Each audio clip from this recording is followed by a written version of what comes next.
So on September 9th, we are going to have a Mercury going into retrograde. And what I want to talk to you about is that Mercury retrograde isn't always bad. Yes, we get nervous that, we're going to have miscommunications and we're going to get into fights, that technology is going to crash, travel plans are going to be screwed up, and life is just going to be a little chaotic. And I'm not saying that doesn't happen sometimes, but there's a reason why Mercury goes into retrograde for us. And what happens is that Mercury goes into retrograde in each sign. And when it goes into a certain sign, there is a job we're supposed to do. It's supposed to represent something. It's supposed to help us, reflect on something to move forward. This one is all about our relationships. So what I want to do is go over briefly what we need to do during these next few weeks in this retrograde to help us in all of our relationships. The first thing we're going to do is look at business relationships. And you're going to really think about, am I aligned with this job anymore? Why do I do this job? Does this job fulfill me? Is it just a paycheck and I also have a passion? Is there work-life balance? You're going to think about the people you work with, the co-workers. It's not about having a purpose. It's about living your life to the best of your ability, doing something that provides a financial stability for you. It doesn't mean you have to have your dream job to be happy. It just means you have to have some type of work ethic, bring in some kind of income so you can enjoy your life. Some people do their job and they absolutely love it, and it's their passion. Other people need to have a passion paycheck balance. Whatever it is for you, this is a time for you to reflect on the work you do with the people you're working with and what it's bringing into your life. The next thing is all about friendships. And we're going to talk about, why are you friends with these people? Why are they in your circle? Why are you reaching out to them? Why aren't you reaching out to them? What are you looking for in friendships? Are these aligned with you anymore? Do you just keep them because they're comfortable and you've had them for a long time? Sometimes we just have different friends in different groups for different reasons. Whatever the case may be, you're also going to reevaluate what kind of friend you are. Have you been the best version of yourself for these people? Are you getting the best from them? So it's a time of reflection on, what you're doing in these relationships and friendships. Next, it's about if you're in a committed relationship.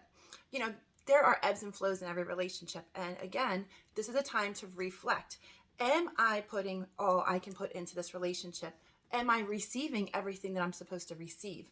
The person that I was then and the person that I am now, how different are we? And what do I need to do to continue to grow in this relationship? Is the person I'm with growing with me? Are we growing apart? What are our differences? What are our similarities? How can we come back together? Or maybe how can we just continue to grow stronger? You're going to reevaluate what is making you uncomfortable in the next few weeks in your relationships and make up a plan on what to do to change it.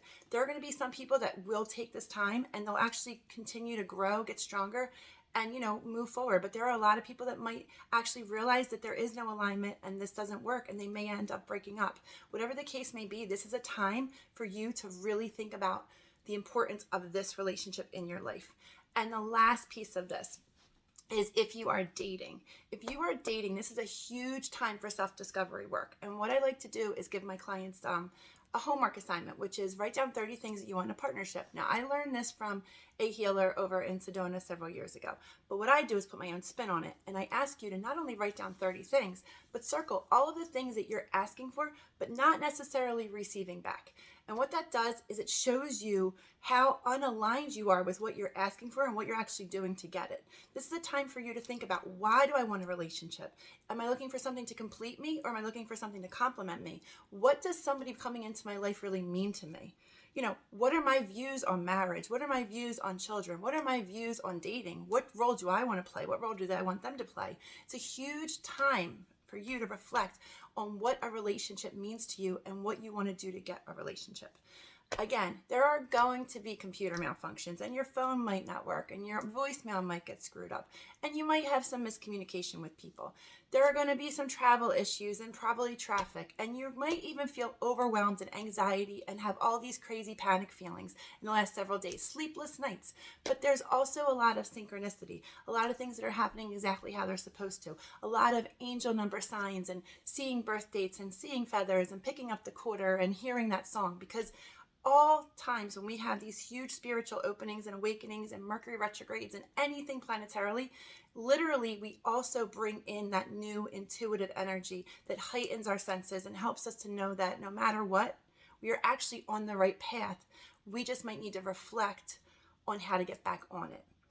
I'm going to be back talking about the full moon in a couple of days because that will be on the 10th. So I hope this helps a little bit with the first part of these energy update shifts. Thank you.